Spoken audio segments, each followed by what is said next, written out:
Hello, everyone. My name is Laura Klim, and I am the School Outreach Specialist with Blast IU 17, as well as the PNSAS Region 5 Coordinator.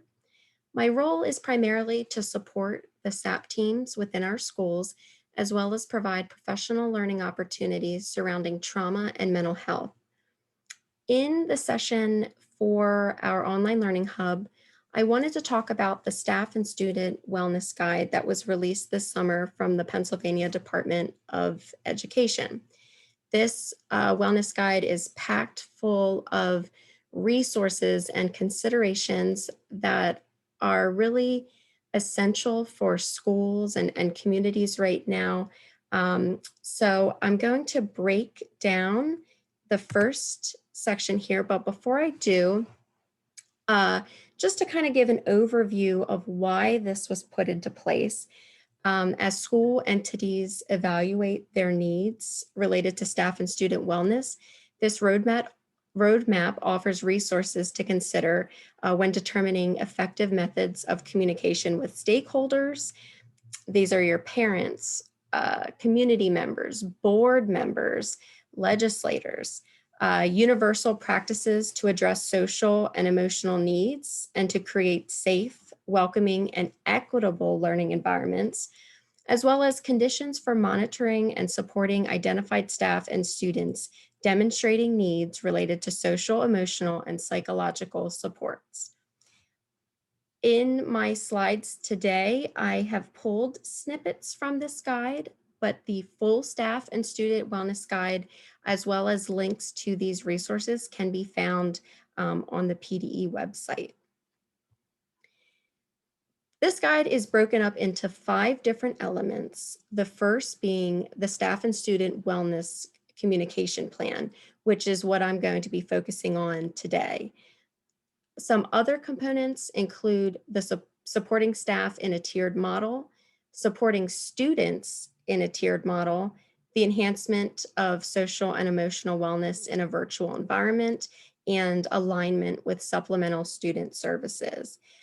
I will be providing a mini recording like this for each of these sections, but for the first one today, I'm going to cover the communication plan. So the why behind this communication plan, right?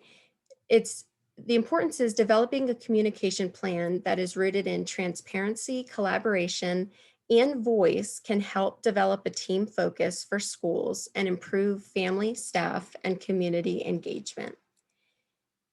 We're in a time right now where physical distancing and remote education has really become necessary to slow the spread of COVID. So communication is more important now than it ever has been.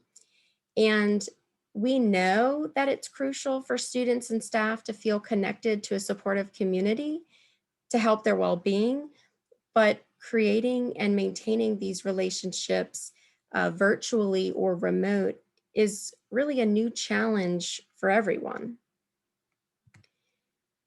Some of the key considerations during this time um, are important because COVID has changed our entire communication landscape. So these considerations may not be ones that we've had before, but are vital as we continue throughout the 2021 school year and beyond. The first consideration here is communicating expectations to meet the needs of families. This can be done through notification letters that many people or many districts have already been sending out. But to meet the different needs of families, some things to consider include maybe documents being translated to home languages if you have students from other countries, or having bilingual staff on site to be able to communicate effectively with caregivers and students. It's important for them to fully understand what is happening within the district and how this impacts them and their learning. And this is also a key component, right, of providing an equitable education. Messages should be clear and concise, which also helps the audience to better understand the messaging that's coming out. Another consideration is to avoid jargon and abbreviations. By avoiding these things, we can help increase the emotional and relational connection of the message that's being sent, and it really just helps to decrease confusion. Engaging family and community stakeholders. This is to help develop and deliver the school entity's message and can increase buy-in, improve family and community relationships, and promote values of transparency and collaboration. Preparing handouts and school website updates may seem like a no-brainer, but it's important that these are done in addition to automated phone calls or text notifications, or whatever you may be doing to communicate with parents. This is great for communicating guidelines and changes to guidelines, reopening procedures if you have to close due to COVID, um, and for sharing to associated health and wellness protocols that are being shared within your county or within your community, because this helps to reinforce some of the consistent messaging that's being shared. And the next one is considering communication with CTC centers. So when different protocols exist between CTCs and LEAs, developing a clear process and a system of communication can help families and students understand procedures for each setting. The next consideration is communicating a focus on wellness throughout the year. So this one I thought was particularly important because it's easy to see the challenges right now, and sometimes the challenges can overshadow some of the highlights of the school year. But in your communications as a school district, you really haven't stopped doing what you normally do. Yeah, we don't have large gatherings anymore, and we're 6 feet apart in the dining hall, but continue to communicate with optimism, right? What makes this year special, even through all of the challenges? What are some of the school accomplishments that you want to highlight to your stakeholders? And remembering to continue to celebrate different successes. Um, it's important to keep this positive lens because as a district, as a school leader, as a teacher, you're really modeling and setting the tone for your students and helping them to adjust as we move throughout the 2021 school year. There was a study done this summer, the source being Common Sense Media, and I think they surveyed 800 or 900 teens to see just kind of how they were feeling with everything going on. And as you can see from the visual here, 42% of teens felt more lonely than usual, which was about 4 in 10 students. 24% of teens said that they were connecting with their teachers less than once a week. And 48%, which was about half of those teens, said that they felt less connected than usual with their friends. So we never expected schools to remain closed, right? So on March 13th, everything just kind of flipped upside down. And we were all just learning as we went. We weren't sure how to deal with this. This is something our country, it's something the world has never really dealt with before. Um, but what we knew coming back for this school year was that it was going to be a challenge to get everyone back on the same page. And how do you support students who have gone months with feelings of loneliness and being less connected and not used to the day-to-day communications and supports that they may have had during the school year. So with that, this wellness guide has provided some questions to consider, but I wanted to put it out there, right? Is that really what we're doing is the same. Some of the cleaning procedures, or again, the masking, the social distancing, they're all things that are different from before, but it's really just going into the school year thinking about things differently.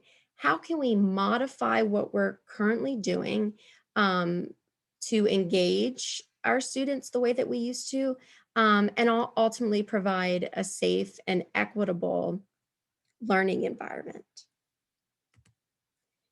So, some of these questions to consider, right? Does your district have a social media presence? Uh, there's a lot of parents that are on social media. Social media um, engagement and the usage of social media has increased significantly throughout the pandemic. But using social media as a way to communicate with your community and stakeholders is great, whether it be Facebook, Twitter, um, YouTube videos, Instagram, just another way to put your message out there so that it is received and understood by your audience. Um, is it possible to share messages from school leaders? So sometimes a letter is great, but could you do a video that helps to increase the visibility of leaders? This can help improve relationships and increase connections between home and school. Um, how will you stay connected with families of diverse backgrounds? Um, this is important again, where we talked about having somebody that's bilingual or translating letters, or really just understanding that there's a population that may need a different method of communication to fully understand the messages that you're trying to portray. Looking too into what family and community partnerships exist.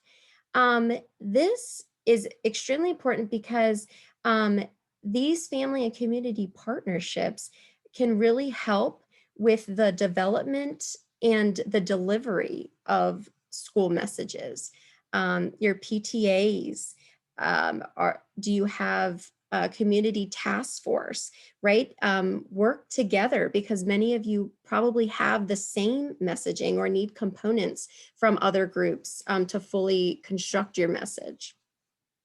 Um, what community health and wellness crisis providers are available in the school setting?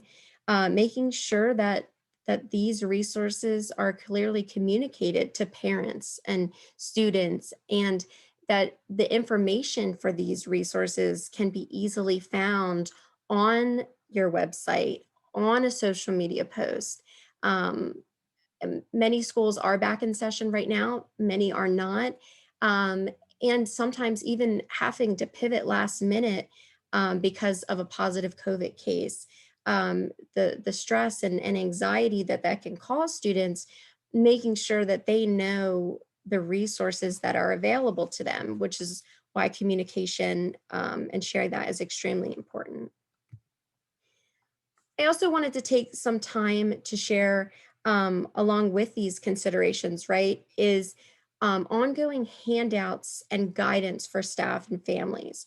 So even if you've put things out at the beginning of the school year to kind of set the tone, set the expectation, and provide these resources to families as we entered the 2021 school year. I think it doesn't hurt to continue to share some handouts and guidance, especially as they're updated, and to keep them on the forefront. Um, some examples that I have here include student access to academic support, right? So if you're providing additional tutoring or learning supports, um, you're going to want to make sure parents are aware, by including the next steps to access or how to apply. And I'm sure many of the supports, there's probably additional supports in place that you didn't have before because of, um, the different circumstances that we're in right now. Mandated reporting, right? Mandated reporting was just as important before COVID as it is right now. And do people know that all of this still applies, that school district personnel are mandated reporters, and that if you see something, on a virtual classroom or virtual connection, that you're still obligated to report that. And taking advantage of the student assistance program, referrals are down and have been down significantly, since March. But, this is something, again, it was in place before COVID.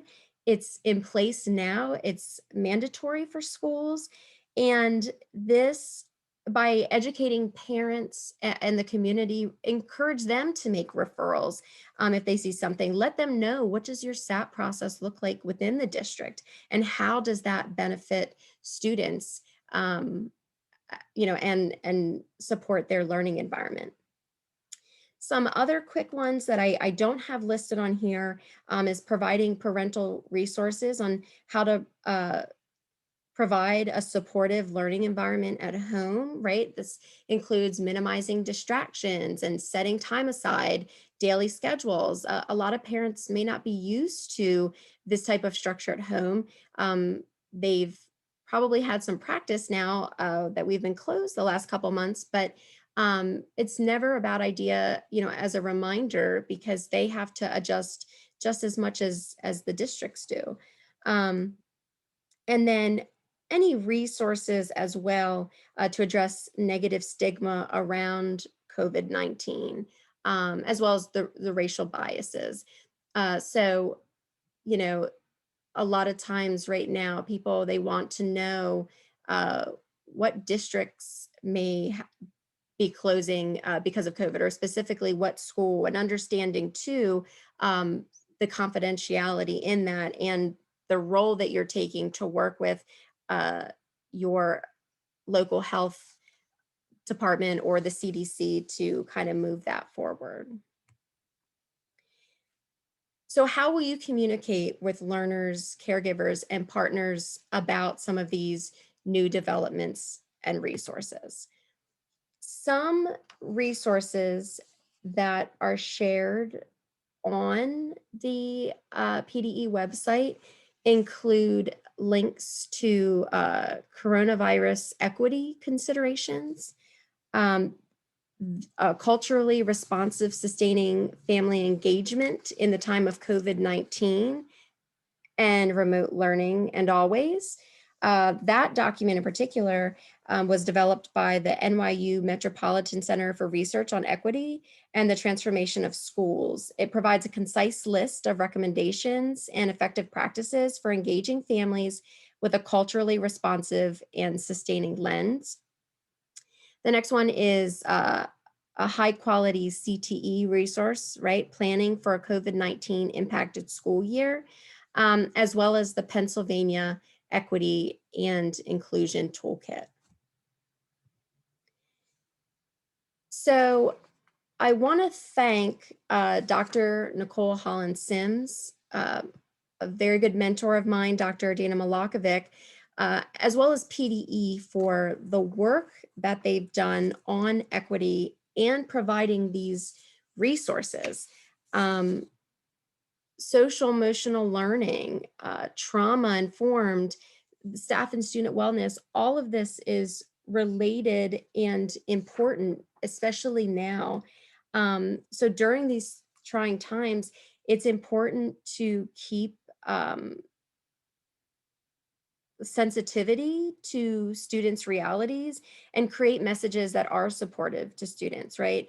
The way that we message things to our students, our staff, our community can affirm a sense of belonging and can help with isolation and feelings of doubt with school priorities. Um, I think your tone too, right? Balancing a positive and realistic tone.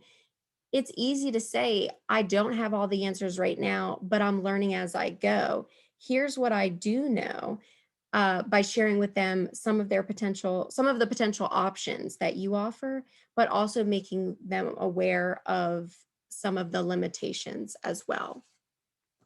Again, my name is Laura. My email and contact information can be found here. If I can ever support you with your student assistance program team, provide resources, please don't hesitate to reach out to me. And I wish you the best as you continue through the fall semester. Thank you.